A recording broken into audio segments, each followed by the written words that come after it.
할렐루야, 새벽기도에 오신 성도님들을 주님의 이름으로 환영하고 축복합니다.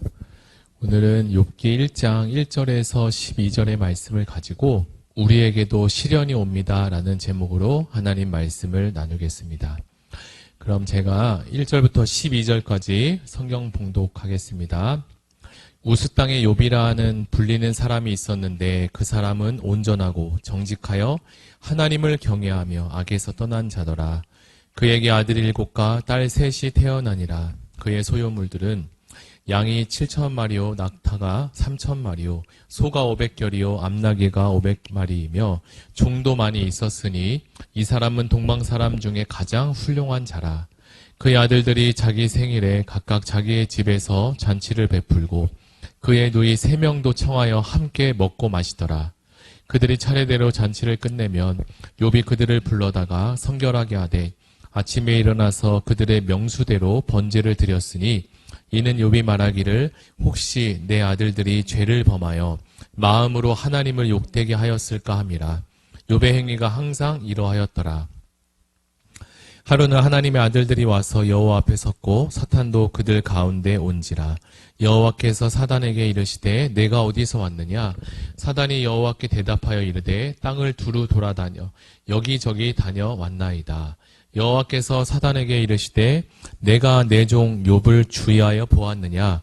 그와 같이 온전하고 정직하여 하나님을 경외하며 악에서 떠난 자는 세상에 없느니라. 사단이 여호와께 대답하여 이르되 욥이 어찌 까닭없이 하나님을 경외하리이까? 주께서 그와 그의 집과 그의 모든 소유물을 울타리로 두르심 때문이 아니니까. 주께서 그의 손으로 하는 바를 복되게 하사 그의 소유물이 땅에 넘치게 하셨음이니이다. 이제 주의 손을 펴서 그의 모든 소유물을 치소서. 그리하시면 틀림없이 주를 향하여 욕하지 않겠나이까. 여호와께서 사단에게 이르시되 내가 그의 소유물을 다 내 손에 맡기노라. 다만 그의 몸에는 내 손을 대지 말지니라. 사단이 곧 여호와 앞에 물러가니라. 아멘. 우리가 예수님을 믿고 하나님의 자녀가 되었음에도 신앙생활을 하면서 우리의 생각과 우리의 마음으로 이해가 되지 않는 상황이 벌어질 때 우리는 당황하지 않을 수 없습니다. 하나님은 분명히 나를 사랑하시고 또 나도 하나님을 믿고 신뢰하고 사랑하는데 인생의 여정 가운데 감당하기조차 어려운 시련이나 일들이 자신에게도 또는 우리의 가정에서도 누구나 한 번쯤은 일어나는 것 같습니다. 그렇게 생각지 못한 일이 닥쳐오면 이해할 수 없는 상황으로 정신적으로 고통을 받고 더 나아가서는 육체의 병까지 생기는 경우도 종종 있습니다. 물론 이 모든 시련과 시련이 다 지나간 후에는 하나님께 감사를 올릴 수 있지만 그 과정을 지나가는 현재 속에서는 마음속의 어려움과 또한 억울함까지 한 일들이 우리의 마음을 참 힘들게 합니다.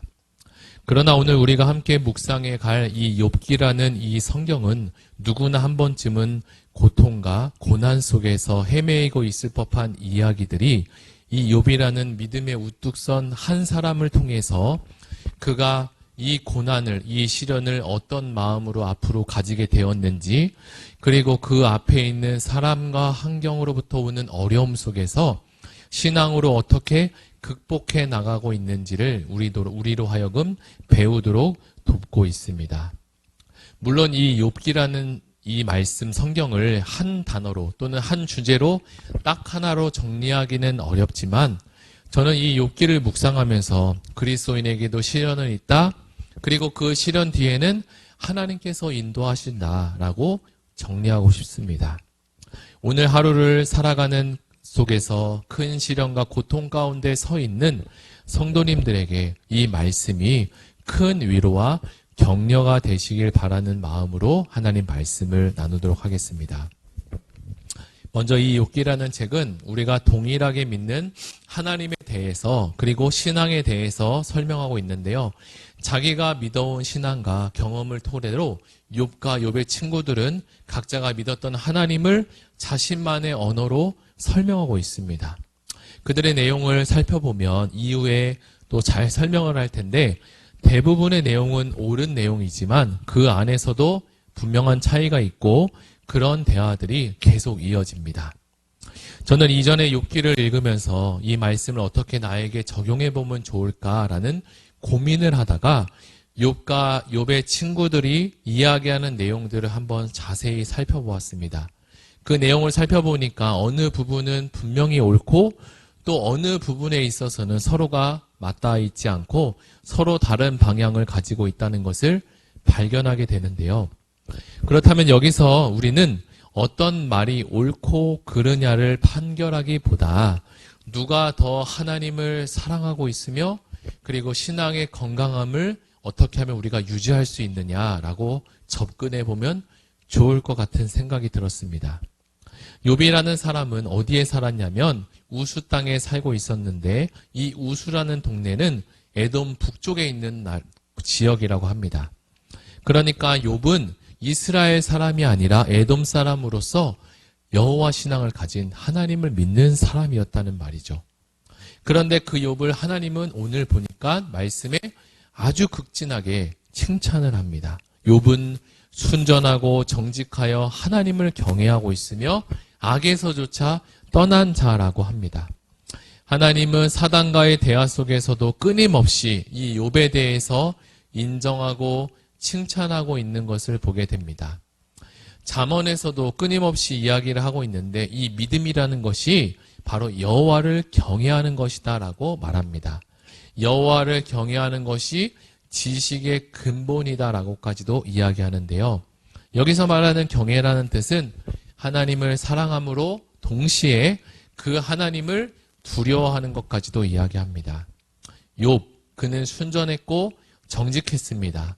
순전하다는 말은 마음에 순수하고 욕심이 없는 것을 말하고 정직했다는 것은 그의 입술에 거짓이 없는 것을 말하고 있습니다.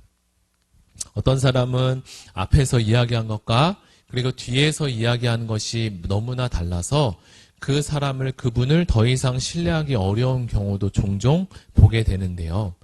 이처럼 사람과 사람 사이에 신뢰가 깨지면 그 다음부터는 어떤 이야기를 해도 그 말을 믿기가 어렵게 됩니다. 이솝우화에 나오는 양치기 소년같이 말입니다. 우리도 예수님을 믿고 그리고 하나님의 자녀가 된 다음부터는 나도 모르게 우리가 갖고 있는 기본적인 도덕적 양심 이외에 신앙의 양심이 생겨서 어떻게든 정직하고 겸손하게 살려고 무단하게 노력해 가고 있지 않나요? 우리도 때론 잘못된 길을 걸어갔을 때도 있고 또 잘못된 길을 가고 있음에도 잘못을 깨닫지 못하거나 또 오히려 다른 사람의 잘못만을 이야기한다면 그 신앙은 건강한 신앙이라고 말하기 어려울 것입니다. 저는 개인적으로 이 욥이라는 이 사람과 그리고 욥의 스토리를 참 좋아합니다. 어린 나이에 성경을 읽을 때 이 욥기는 무슨 드라마 한 편을 보는 것 같이 아주 재미있고 흥미로운 소재로 이 성경을 이렇게 하나씩 풀어가기도 했기 때문이죠. 그렇다면 욥이라는 사람은 과연 어떤 사람이었을까? 욥은 동방에서 가장 부유한 사람이라고 말합니다. 사실 욥은 이 세상에서 어떤 부족함도 없는 사람임이 틀림이 없습니다. 요즘 흔히들 이야기하는 경제적 자유라는 이야기를 여기저기서 많이 듣게 되는데요. 그 말의 뜻은 아마도 경제적으로 걱정 없이 자유롭게 살 수 있는 넉넉함을 의미하는 것 같습니다. 현대인들은 아주 무한한 경쟁 속에서 이미 지칠 대로 지쳐서 그런지 이제는 좀 편안하게 쉬고 안락하게 쉬고 싶은 마음이 많이 있습니다. 이전에 기복주의라는 신앙이 한국교회에 큰 흐름을 탄 적이 있었는데 욥처럼 믿음을 지키고 살면 부유해지고 넉넉해질 수 있다는 식의 이야기를 많이 했습니다. 그러나 오늘 성경을 보니까 이 욥이라는 의인인 사람도 믿음이 있어도 시련이 찾아오고 믿음으로 살려고 발버둥 쳐도 인생의 내 계획과 그리고 내 생각대로 인생이 전개되지 않을 때가 참 많은 것 같습니다. 그런데 이렇게 많은 것을 가지고 넉넉한 부유한 욥이었음에도 부족함이 있었다는 사실입니다. 우리가 함께 읽은 4절과 5절 말씀을 보면 욥은 아들의 생일만 되면 잔치를 베풀고 성결케 하고 번제를 드리는 행위까지 했습니다. 그렇다면 이렇게 많은 것을 가진 욥의 속마음은 어떤 것이 있었을까요? 욥은 자녀들이 아무리 죄를 짓지 않는다고 할지라도 마음속에서 이러저러한 죄를 분명히 지을 것이다라는 생각이 있었습니다. 욥은 지금의 부유하고 넉넉한 상황 속에서도 여전히 불안한 마음이 사라지지가 않았습니다. 혹여나 하는 그런 마음입니다. 하나님은 욥의 그 근본적인 마음 깊은 곳을 아시고 욥기 3장 25절에서 그 욥을 향해서 이렇게 이야기합니다. 25절, 내가 두려워하는 그것이 내게 임하고 내가 무서워하는 그것이 내 몸에 미쳤구나. 나에게 평온도 없고 안일도 없고 휴식도 없고 다만 불안만 있구나. 우리가 지금도 믿음으로 살아가지만 그 뒤속에는 믿음으로 전진해가는 그 바로 뒤에는 나도 모르게 의심과 걱정이 몰려올 때가 있지 않습니까? 욥이 생각했던 그 생각이 바로 두려움으로 찾아왔고 무서움으로 다가왔다는 사실입니다. 그런데 그것이 정말로 생각하고 그리고 추측하고 그랬던 것들이 정말로 자신의 현실로 다가오자 그는 탄식하고 고백할 수밖에 없었던 거죠. 하나님은 그래서 우리에게 성경을 통해서 너희는 두려워하지 말라라는 말씀을 신구약 성경 총틀어서 무려 365번 이상을 기록하고 있다고 합니다. 우리가 작은 걱정을 물론 안 하고 살 수 없지만 이렇게 크고 그리고 계속적으로 일어나는 계속되는 걱정의 흐름은 하나님께서도 기뻐하지 않을 뿐더러 우리의 마음과 생각에도 좋을 것이 하나도 없습니다. 사단은 우리가 걱정하고 염려할 때 기뻐할 것입니다. 하나님은 우리가 두려워하지 않고 하나님을 신뢰할 때 기뻐하십니다. 이제 빌립보서 기록된 말씀을 하나 제가 읽고 오늘 말씀을 마무리하려고 합니다. 빌립보서 4장 6, 7절 말씀인데요. 제가 읽어드리겠습니다. 아무것도 염려하지 말고 다만 모든 일에 기도와 간구로 너희 구할 것을 감사함으로 하나님께 아뢰라. 그리하면 모든 지각에 뛰어나신 하나님의 평강이 그리스도 예수 안에서 너희의 생각과 마음을 지키시리라. 아멘.